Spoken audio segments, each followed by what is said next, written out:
I don't know. I'm making it up as I go. Hey guys, welcome back to the channel. So today we're going to talk about Indiana Jones and the Raiders of the Lost Ark, or as it was called in 1981 upon its initial release, Raiders of the Lost Ark.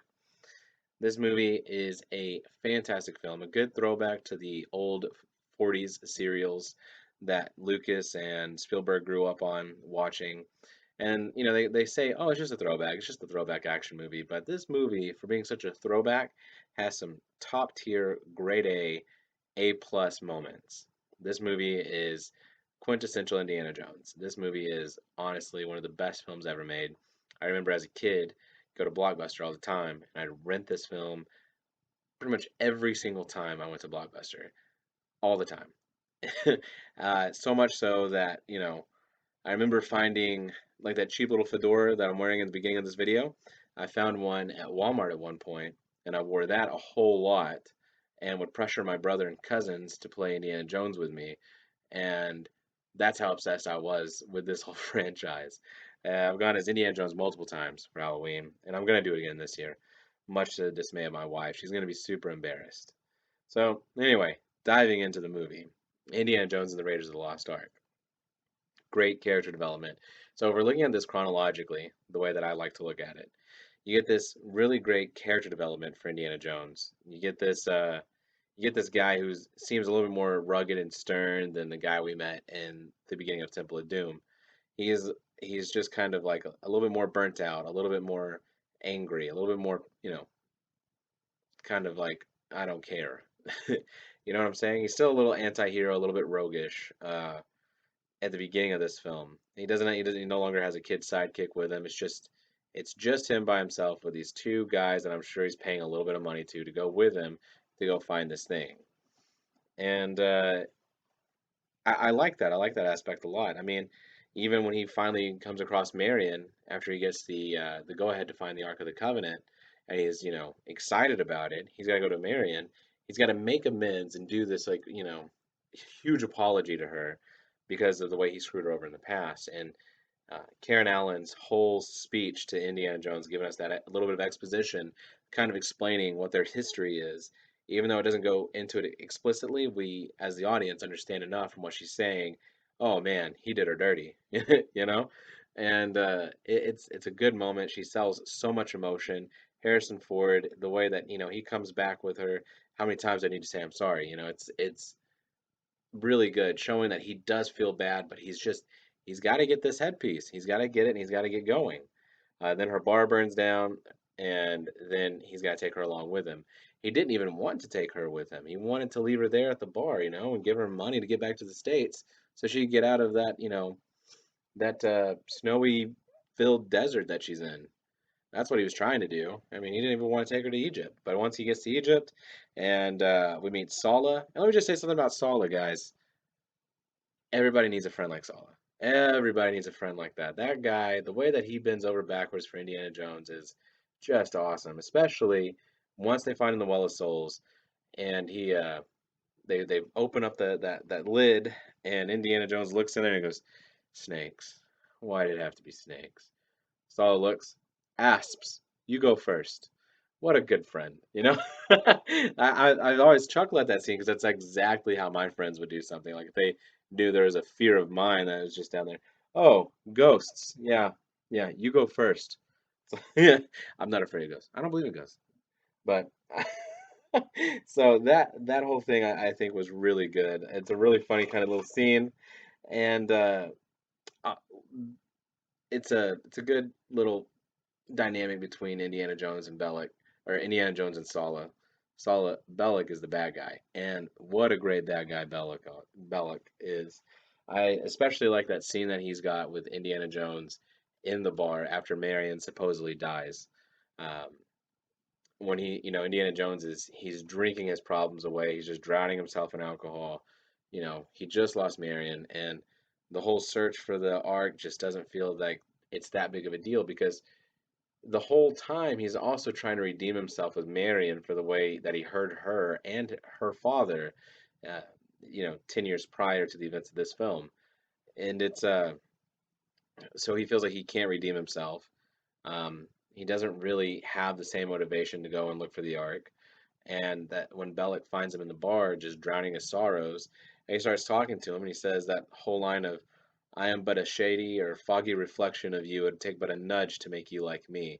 And he's trying to, bribe him or just get under his skin. And then Indiana Jones, in that moment, he's ready to die.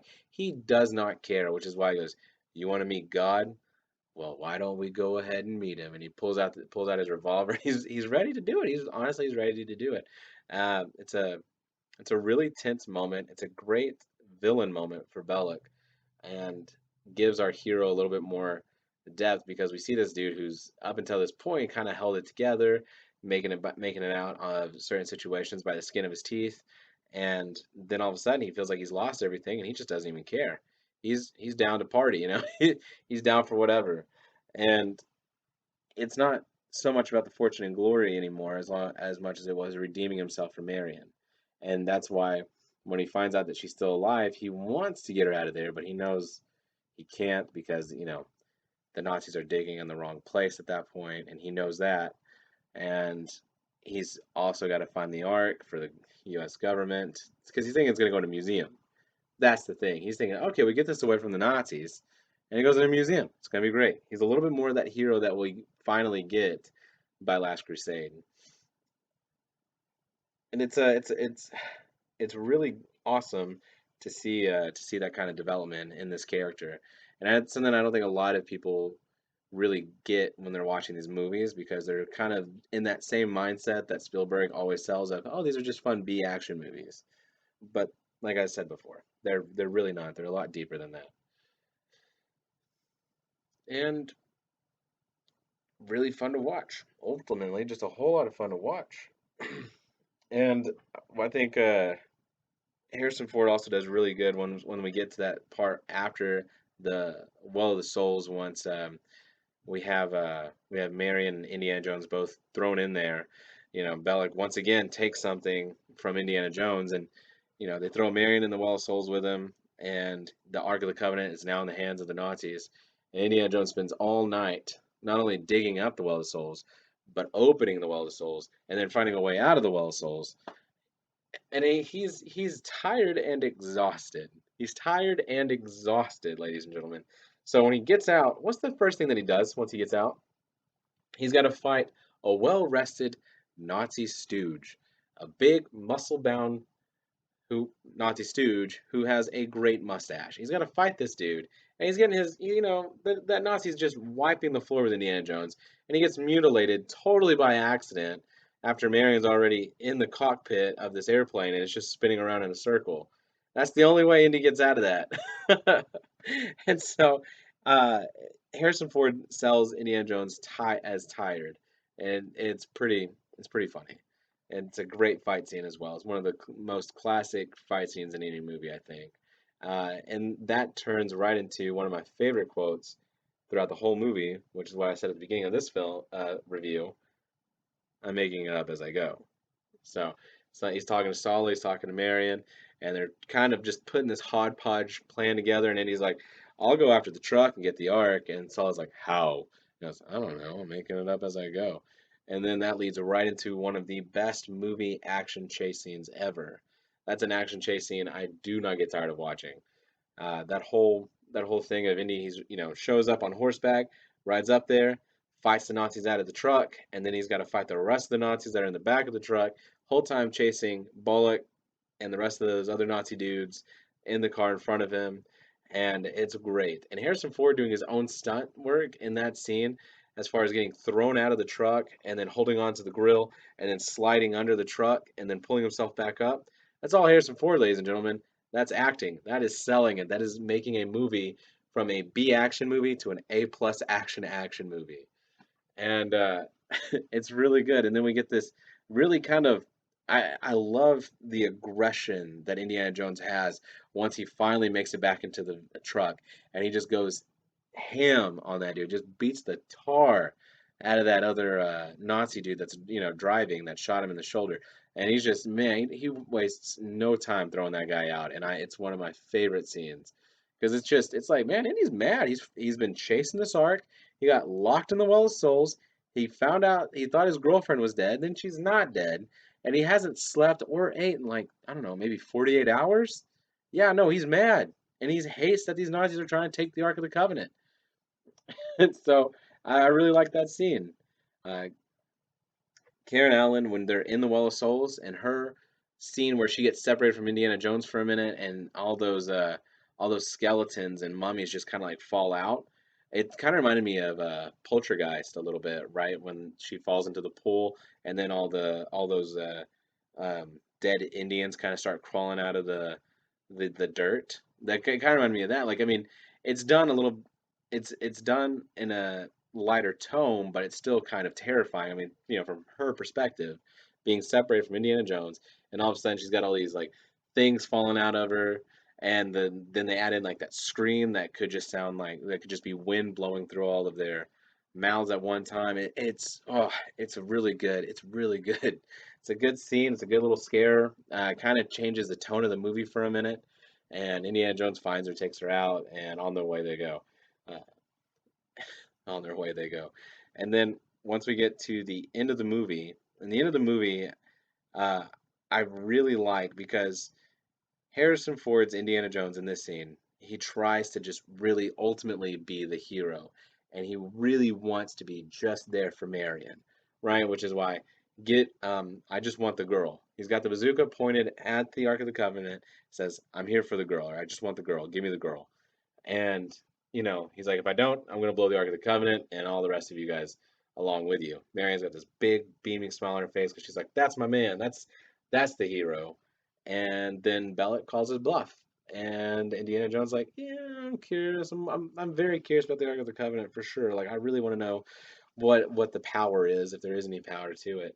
And then they're tied up to a pole as the Nazis are doing this Hebrew Jewish ceremony as they open the Ark of the Covenant. You get all these like, okay, here's my thing. Is that like the angel of death that they see that, you know, looks like a beautiful face, and then it, you know, turns real, you know, menacing and evil, and then it melts the dude's face?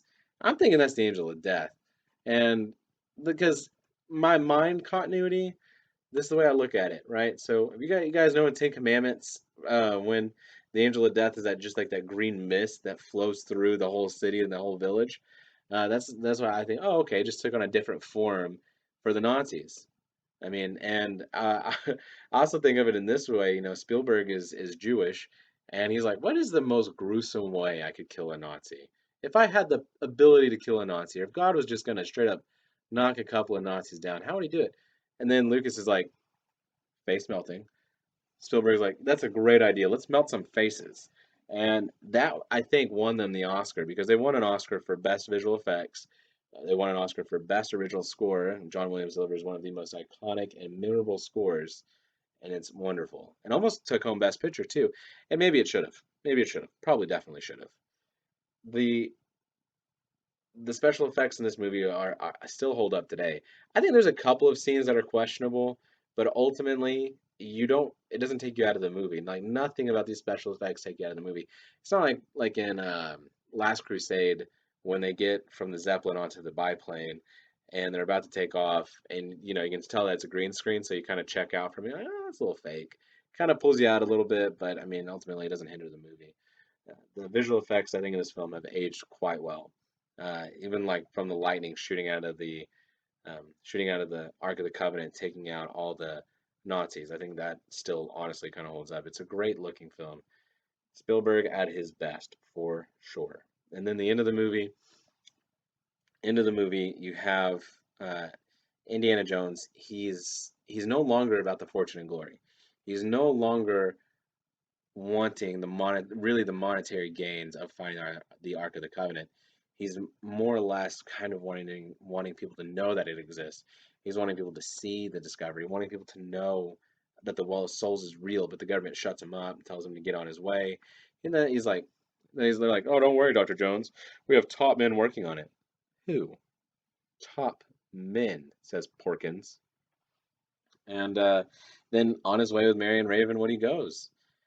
It's a tremendous film, and if you've not seen this movie at any point in your whole life, in your whole existence, a movie that's been out since 1981, and you've still not watched it today, you are doing yourself a huge, huge disservice to your own life by not watching this movie. I give it a 4.5 out of 5 stars. Easy.